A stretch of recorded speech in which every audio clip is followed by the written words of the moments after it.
Our recess is now over. It is time to conclude day 5 of the Brazos County Commissioner Court workshop on the budget. Ms. Payne? I like today. We're going to get out of here a little early.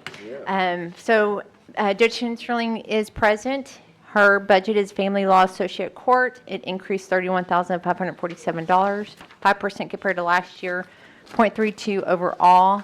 Keep in mind it's the 4% cost of living, and I'll have Judge Hinsterling speak on the other behalf of her budget. Go on. Judge Henschling, welcome back. For our listening audience, we would appreciate you to state your name and the department. Yes, sir. My name is Wendy Wood Hinsterling. I'm the judge for the Family Law Associate Court. This is our budget. The only difference in this budget from last year's budget is the anticipated expense of a new judge. I retire, Lord willing, 12/31/25. Thank you for all you've done. It has been my absolute honor We're lucky to serve, really. thank you. And for that, I'm eternally grateful to have that opportunity. I do not take it lightly. Every day, I do what I can to take care of those kids. Every day. Please don't follow my suit and fail at retirement. Okay. So the whole point is, y'all need a new robe for a new judge. Y'all need a new something for a new judge. Y'all need something for a new judge. That's what that's for. Anything else? No. Motion Great. to Thank reject you so retirement. much. As one who's retired before, I wouldn't I'm dare not do sure- that to her. I'm not sure Judge Hawthorne is in favor of my retirement either, so he's moving rather slowly in getting this posted, but We're telling you you're really leaving. Thank you. One portion of the other increase is the Axon contract that was approved in June, $4,773 for the bailiff. And so it's not based on her, it's based on the contract. Okay, thank you. Next up is going to be JP3, Judge Hill. He has an increase of $24,838. Of course, it's a 4% cost of living, and we have Judge Hill present Did you want to bestow for that? him to speak. Sure. So DJ Handsome Hill can approach the. All right. Yes. Well, please state your name and. Okay, yes. Rick Sorry. Hill, Justice of the Peace, Precinct 3. Thank you. Thank you. Welcome, Judge Hill. You bet. Yeah, the budget for me, year to years, I don't change a lot. I don't ask for a lot. We do our job, and so the vast majority of this is as Nina said, pay and benefits and things like that. And so I do have some things I'd like to talk about, but if you guys have any budget questions, do you have any budget questions? Commissioners, any budget questions before No budget question. No, sir. Mr. Hill goes DJ on us? No. So Precinct 3 is we consider ourselves one of the shining stars of Brazos County, and just from the fact that UPD files all of their tickets in my court, I'm basically the municipal judge for Texas A&M, and it's 80,000 students. And so if you look at I'm not about revenue, I'm about doing my job, but if you want to look at revenue as kind of a gauge of how busy you are, if you look at the JP revenues, I'm pretty much 40% of all the JP revenues, and the other 3 are a total of 60. It's been higher before, but it's just a matter of where I am, and that's what I get. And so we do our job there. There are things that I have kind of acquired over the years. I've been in office for 11 years now. All the judges that have been are after me, and so at the beginning there were things that I ended up doing that I still do, and it's not because the other judges don't want to do them. They have done some of them, but like for instance, DPS admin hearings, when DPS wants to revoke or deny or suspend your license, they file their cases. You have a right to a hearing, and they file those cases in a JP court. And for probably 10 years now, I've been doing all the DPS admin hearings. It's only one day a month. It's 4 or 5 on the third Wednesday of a month. But JP3 is the one that does those. Also, truancy. Since the law changed in 2015, I have been basically the truancy judge for Brazos County. I hear all the Bryan cases, the College Station cases. IL Texas sends cases to me as well. We average about 400 of those a year, 400 truancy cases or parent contributing cases. It's always made sense for the school districts because that's what I did. Right? I was a teacher, I was assistant principal, I was principal in College Station schools, retired. And so I can ask all the questions. And I know I have every kind of speech in the world ready for a kid that is struggling to go to school. And so to help them.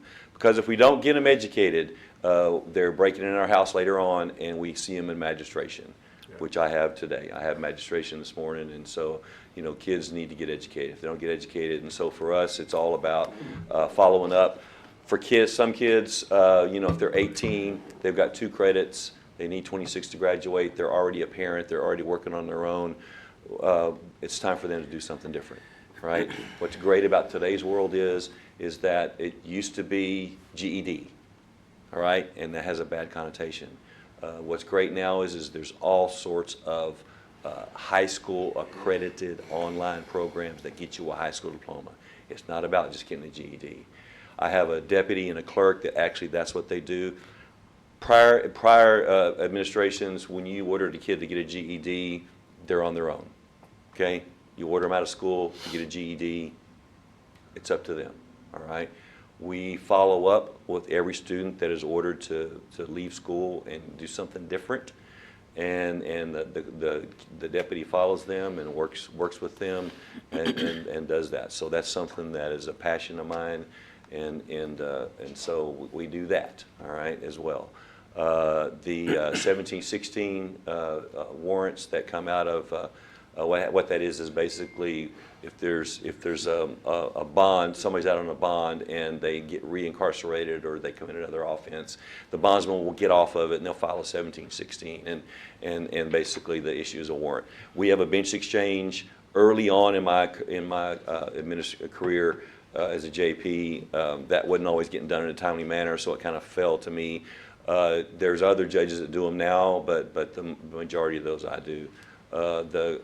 Greg Cox, the City of Bryan inspector, all right, he comes with administrative search warrants. Basically what that is if they have properties that are substandard and they need to go do that, well then they can go to any JP. Again, that kind of fell to me in a lot of ways because of just getting it done, right? And so I'm not saying that, but now we have a great set of judges that step up and do those kinds of things. And so again, kind of what happened to me early on was things that were not getting done kind of ended up with me, but then now we've got a great set of judges that step up and do those kind of things as well. When I took office, Judge Peters was doing inquests because basically if you cannot get a hold of a JP to do an inquest on a death inquest, the county judge does have the authority to do that. And so when you go down the list, the county judge is the next one, okay? And Judge Peters was getting calls for inquests. Now what happens is you do the inquest, but then you turn it over to a JP at some point.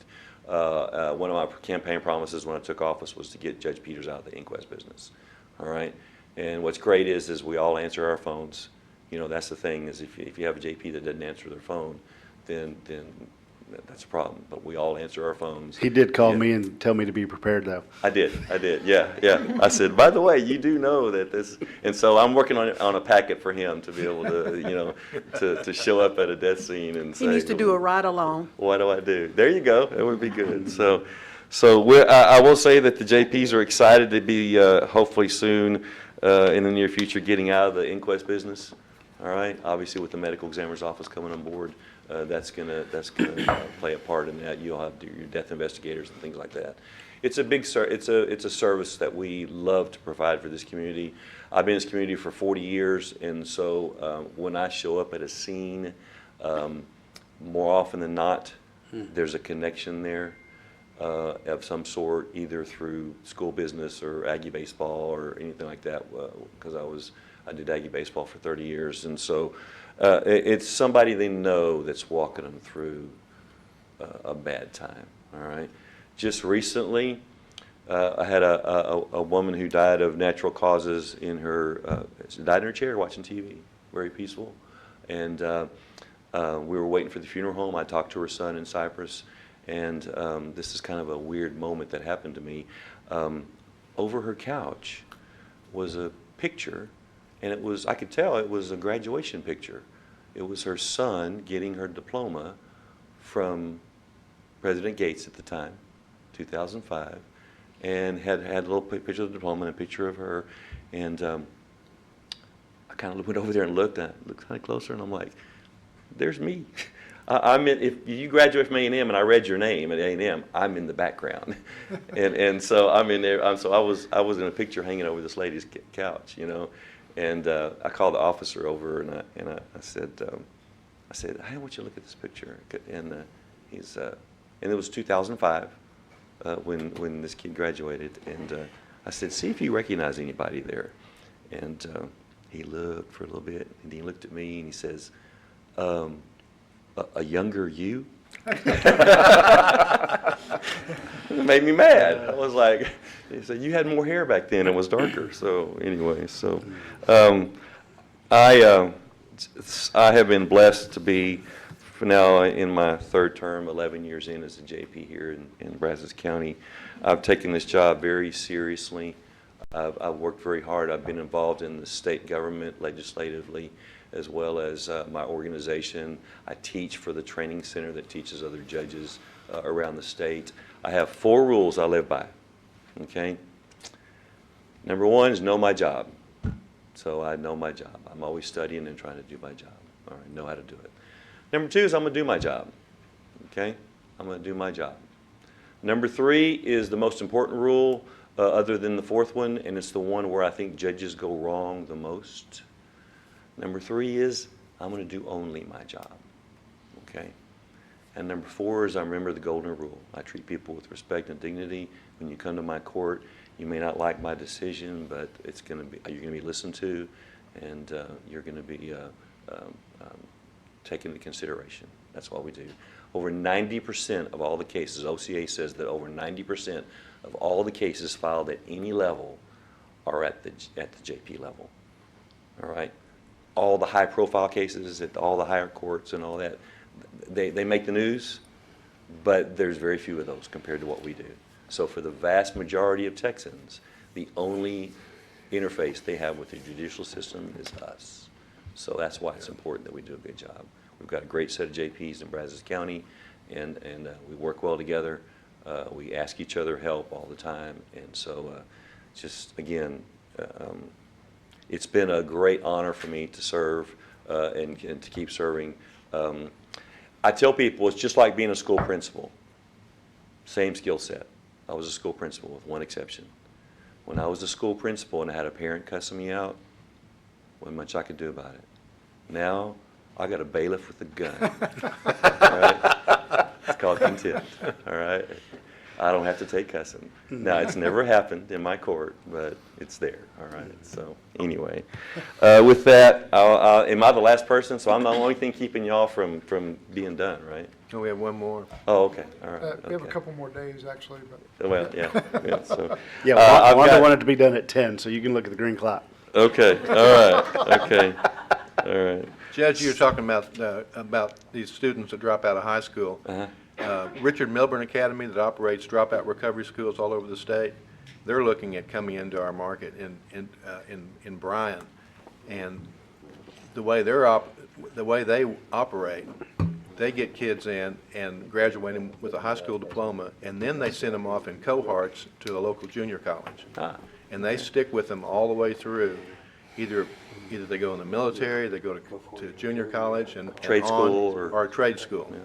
So they're looking very seriously at trying to get into the Bryan market. So that might be an alternative in the Well, near I future. know we have a lot of kids like that in our community, and for them, I mean, really and truly, I call them the non-traditional student, and it's just going to school like every other kid every day is just not. It's not viable for them, and so we've got to come up with other ways to educate those kids. And so, Most of these kids, when they come into the Richard Milburn system, they flourish because they get one-on-one attention, they get help with tutoring, It's just a total package thing. And when they graduate, it's a big, big deal for Yeah. that family. So, I go to MC Harris at Bryan ISD. I go to their graduations. Those are, again, that's the non-traditional kids that just don't fit in the round hole, that they are a square peg, but we Yeah. get them done. And half of those kids that graduate from MC Harris, and they graduate a lot every year, I have been able to offer them encouragement. And again, it's not about punishment, it's about getting them through where they need to be and what can get them educated. And it's good to see them, all right? Commissioners, any questions for Judge Hill? Rick, thank you for You all bet. you do. Thank you for the relationship we built when I was in the legislature and all your work for JPs and the association. Thank you. We finally got a little bell reform going in Yeah, the we right did. direction. Thank you. There's no public comment. Nope, sorry. So regarding all the judicial system that you just heard, it's a total cost to the county of $33 million, which is a 5% increase compared to last year's budget. Do you have any questions regarding the judicial system? Commissioners, any questions on the judicial No. system? It This is very mostly where all the unfunded mandates come from. Yep, it is the necessary for the county. What So- percentage is that of our overall budget? For 50%. It's between 45 and 50. We budget 50%, it's usually 45% actuals. And so keep in mind that if it's 50% unfunded, the other 50% are going to be the supportive departments, purchasing, facility services, road and bridge. They have to support all the unfunded mandates. Sound good? If that's all for this week. I truly thank y'all for being here, listening to all the departments, all the requests, because this is truly needed in order. Yes. JP4 here, did you want to speak? Oh, come on. We already did your budget, but come on, you're more than happy to. Judge Booker. Maybe she thought we was coming this evening because it was sitting here all day thinking, It starts at 9, and so we just go on with the department. well, Judge Booker, welcome. Please state your name and the court. I'm Judge Darrell Booker, Brazos County Justice Peace Precinct 4, and we don't have much of a request here. We've trimmed the budget in all areas. We've trimmed in other areas. We trimmed things that we just, Can y'all bring his up? okay, I guess it's moving. Go. But anyway, we trimmed 163 off workers' comp. We trimmed 200 off bank service. We don't do bank checks, and we trimmed 300 off food supply. We don't do that. We trimmed 1,100 off food and supplements, and well, now it's IT equipment. These lines not matching up. Okay, and we trimmed 1,100 off supplies. Well, we were asking for $1,500 increase on training for my staff, because when we send them off to get them trained, that they can do their job better. That's all we want. But we offset it in other areas to make up for it. We go into state and TCA training, and keep them up on the laws and stuff that we have to deal with on a regular basis. A lot of them was falling behind when I come in. Some of them didn't have any training, and we've enacted that because we can perform our job better once our staff are trained and know what's going on, and they're familiar with the laws. That noise out there is knowing y'all, I know it is. Well, But yeah. Changing the lights. It's what? Oh, it's the Changing list. the lift, it's the lift. Yeah. There's a scissor lift and the atrium. yeah. Anyway, so But- what you're asking for is an increase for 15 professional development for Yes. your staff? Yeah, and the training that they need to do to be good on their job and know the laws as the updates come down. That's it. And I think that's very encouraging for the staff, because I can get better performance out of them when they know what's going on. absolutely. Absolutely, yep. So, I'm- and that's basically all I have. Okay. Anybody have any questions for me? Any questions for Justice Booker? I got a statement. Is that a question? Judge, from when you took that office to now, your role and what you've done for the county has been transformational. You are a shining star in my eyes, the work that you do and what you've done with that office. And I just want to say I'm real proud of that work and really glad that you're on the team. Okay, I appreciate that, and I want to assure y'all that I do not like, but I love my job, and I like doing what I do. Clearly. So whatever task they got in front of me, I approach it with enthusiasm, and I'm gonna conquer it. Well, But I love my job, yeah. and I appreciate that. Okay. Yes, sir. Thank you. Thank Thank you you. so much. Appreciate Thanks for it. stepping up. Enjoy working with you. And the $1,500 is in his budget to, for continued education. Okay. Okay. I do want to make a note that regarding the public, yes, we do have a public hearing that will be set on September 9th, I think is when we adopt the budget. So that's when the public can bring the concerns to the proposed budget. During this time, with the workshops, it's going to be between the departments and commissioners' courts, so I can ask questions one-on-one. Okay? Okay. Do you have any questions? Commissioners, any final questions? No final question, except, do we have another one on Monday at 9? Monday at 9, Tuesday at 2, and then Wednesday at 9. And then I've gathered all the information to propose a budget at that time, and to date, thank y'all so much. I truly appreciate it. Thank you Because for without doing y'all, it. we couldn't be here. No, I like this process that you put forward. Yeah, Thank you- you so much. It was, It is transparent. yes. You have done an amazing job. Yep. All Thank of us you. have done an amazing job, Yep, all of us. Yep, yep. So, No, so thank you, everybody. thank you. Any other comments from the court? I just want to say thank you, Nina and your team. Thank you for everybody for your participation. Really especially proud of the Commissioners Court, 100% participation in all 5 days. And in my final parting shot before we dismiss everybody today, we'd like to wish a happy, happy birthday to Commissioner Nettles. Happy birthday. With that, enjoy your weekend. We'll see you on Monday. Be ready to go. Bring sharp pencils and big erasers.